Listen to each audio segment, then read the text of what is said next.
Bueno, señores, buenas noches, bienvenidos como siempre sean todos ustedes a las versiones de Palabras al Viento. Hoy vamos a tratar sobre un escritor italiano, filólogo, lingüista, novelista, un gran pensador. Estamos hablando de Umberto Eco, nacido en Turín, Italia. Buenas noches. Buenas noches. Como dice Omar, el personaje que vamos a trabajar hoy o del que vamos a hablar es uno de los personajes más importantes del mundo intelectual mundial del momento.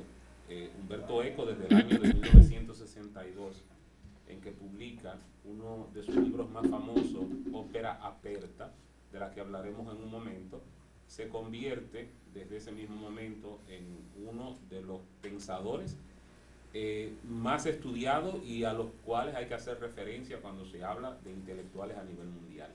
Oscar, te paso para... Pues sí, buenas tardes. También a mí me lo parece. Me parece un auténtico intelectual, muy interesante, muy profundo.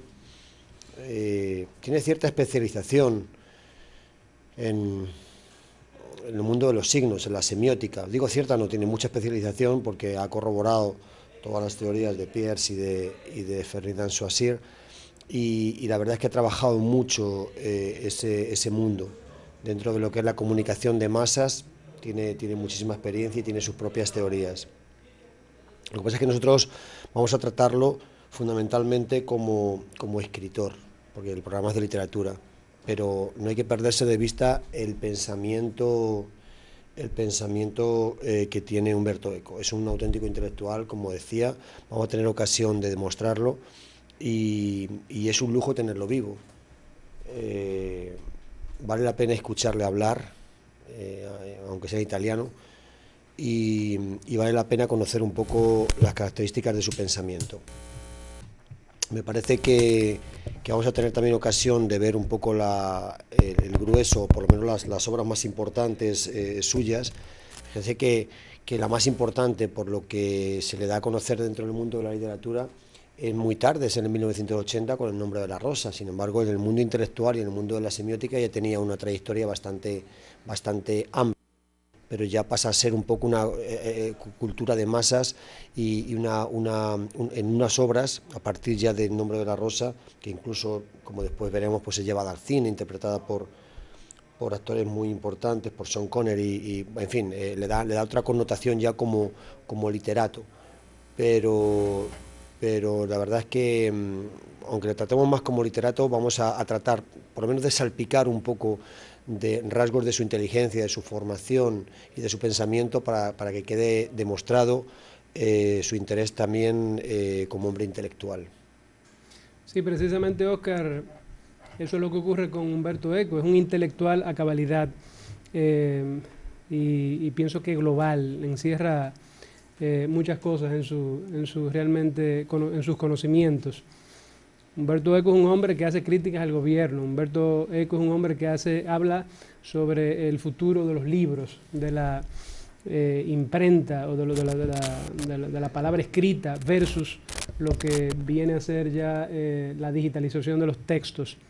Humberto Eco es un hombre, como tú dices, que pues habla ya de lo que es la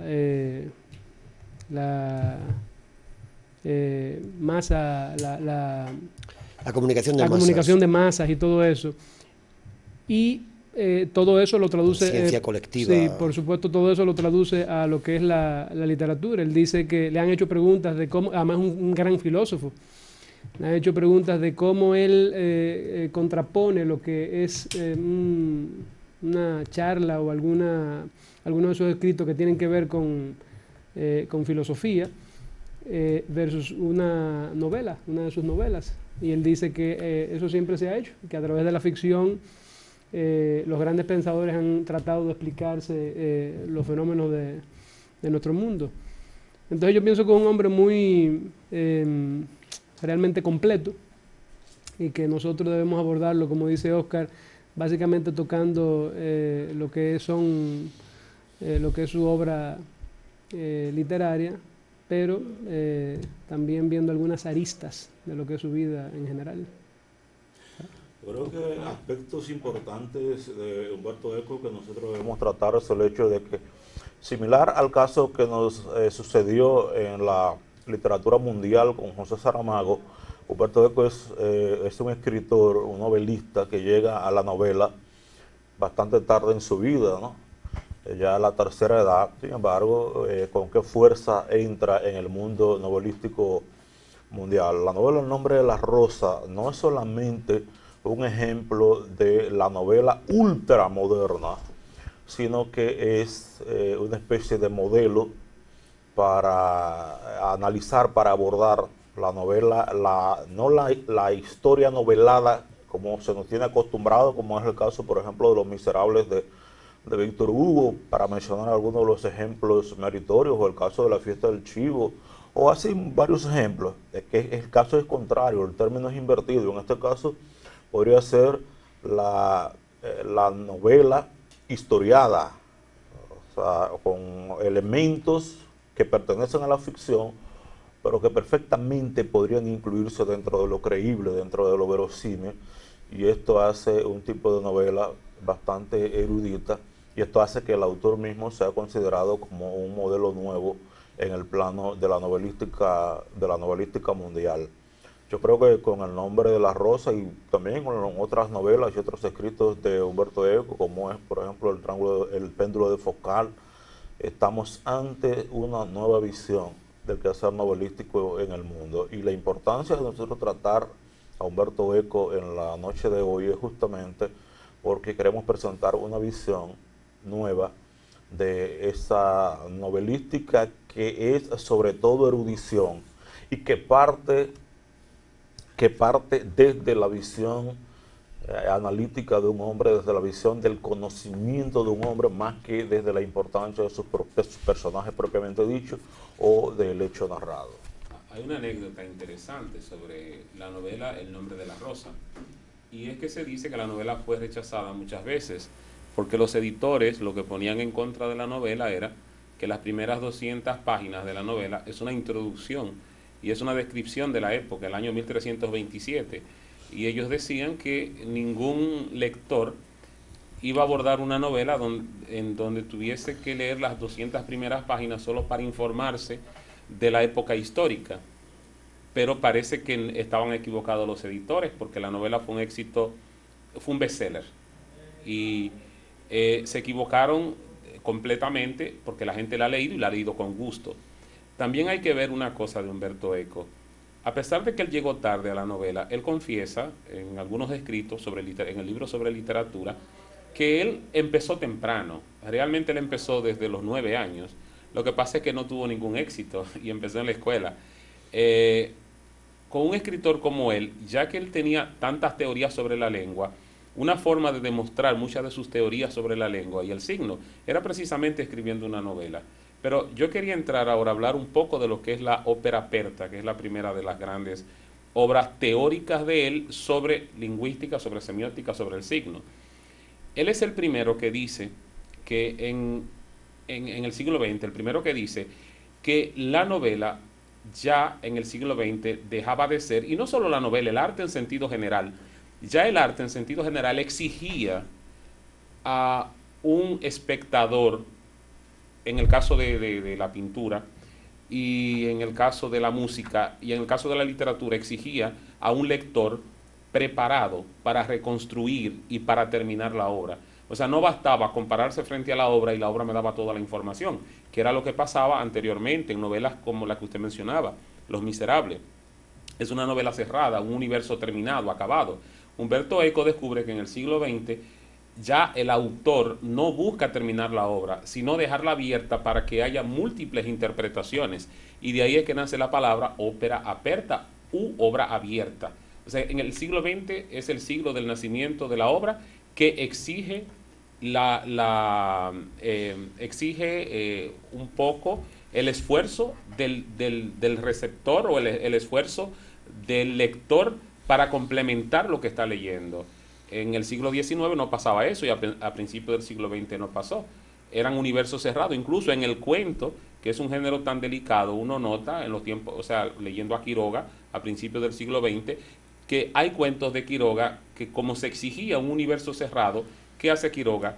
que un cuento que para esta época ya estaría terminado, como El Hijo, él lo continúa y le mata esa fuerza que ya tenía el cuento de él haberlo dejado en un punto que es como se dejaría modernamente. Entonces el que descubre eso en la literatura y en el arte mundial, o el primero que lo enuncia de manera clara, es Umberto Eco con la ópera Aperta de 1962. Él tiene una teoría bastante elaborada acerca de esto, el significante y los significados, y dentro de lo que es la obra de arte, es una misma obra de arte con diferentes interpretaciones según los espectadores. En el caso de la literatura, pues dependiendo de los lectores. También reconoce que hay un lector ideal y es el que interpreta la obra tal y como quiere que la interprete el autor. Pero es que hay muchas posibilidades, porque no es como la interprete, es como tal vez le gustaría que la interpretara. Entonces está un poco difuso y eso el autor lo maneja. Ahí está mi pintura y en una misma exposición pues tal vez 3 personas van a verla de diferente, van a sentirla de diferentes formas y van a interpretarla de diferentes formas. En la literatura antes siempre eran historias cerradas y con una sola lectura, una sola posibilidad. La literatura, ese tipo de literatura posmoderna, ese tipo de novelas, dejan, o por lo menos esa propuesta de Umberto Eco deja abierto ese universo para que el lector, el espectador, haga su propia interpretación. Entonces eso exige, él dice, a partir del siglo XX nace el lector como tal, muere un poco el autor. Digo, es una metáfora porque no muere nadie, ni nace nadie, siempre ha habido lectores, siempre ha habido autores, pero que no tiene tanta importancia el autor porque el lector es un lector activo, no es un lector pasivo, es un lector crítico y va a interpretar o va a sacar diferentes matices a la novela porque el autor ha dado varias posibilidades, igual que los finales en los cuentos que estamos acostumbrados a trabajar son historias muy cortitas y muy limitadas, pero dentro de eso a veces lo dejamos abiertos precisamente para que cada lector haga el final a su manera porque hay varias posibilidades y eso es muy interesante. Hay antes de que se vaya la idea, en la perspectiva tradicional existe un subgénero que es una especie de subperspectiva que habla del código abierto. No podemos confundir el código abierto con la obra abierta, que son dos cosas totalmente diferentes. La obra abierta depende básicamente de la estructura de la novela. El caso del código abierto depende básicamente de la posición del lector. A mí particularmente siempre me ha parecido que es una posición acomodaticia de los profesores de literatura para no comprometerse con el verdadero sentido de la obra literaria. Todos conocemos que el positivismo llevó no solamente lo tangible, lo captado a través de las expresiones sensoriales en la ciencia, sino también a la literatura y a todo tipo de arte. Y lo que se escribió a partir del positivismo, del nacimiento de la sociología, de los planteamientos de Augusto Comte, era que todo debía tener un objeto que fuese identificable, que fuese convencionalmente aceptado por todos. Y la literatura no podía escapar a eso. Y ese era el fundamento del concepto interior de la novela. Con la obra abierta sucede todo lo contrario a lo del positivismo. La obra abierta deja que el lector sea él, aún utilizando el concepto de un objeto identificable a través de los sentidos, pero sí que sea el lector mismo quien lo busque luego de dejar abierta esa posibilidad, ese universo, esa connotación de diversidad de mundo que presentan las obras literarias justamente como las plantea Umberto Eco. Dice Eco que en el Renacimiento se buscaba que las personas pudieran comprender el arte a cabalidad. Y uno de los ejemplos clásicos es el de la Mona Lisa. O sea, es un cuadro que no tiene secreto, es un cuadro, está claro, es la pintura de una mujer, es bastante claro. Eso es en cuanto a la pintura. En la literatura, por ejemplo, si nosotros damos el salto y venimos a la modernidad, hay escritores como García Márquez, en novelas como El coronel no tiene quien le escriba, que cuando uno lee la parte final de la novela, ya uno está al final y uno termina, uno dice, pero a este libro le falta algo, porque la sensación que uno tiene es que la historia debe continuar en algún lugar. Y es precisamente haciendo uso de esa teoría de Humberto Eco. Pero también en novelas como Crónica de una muerte anunciada, el final parece el principio, o sea, da una sensación de que la novela no puede terminar ahí. Pero Rayuela de Cortázar, donde el lector, si no participa de la obra, queda fuera automáticamente.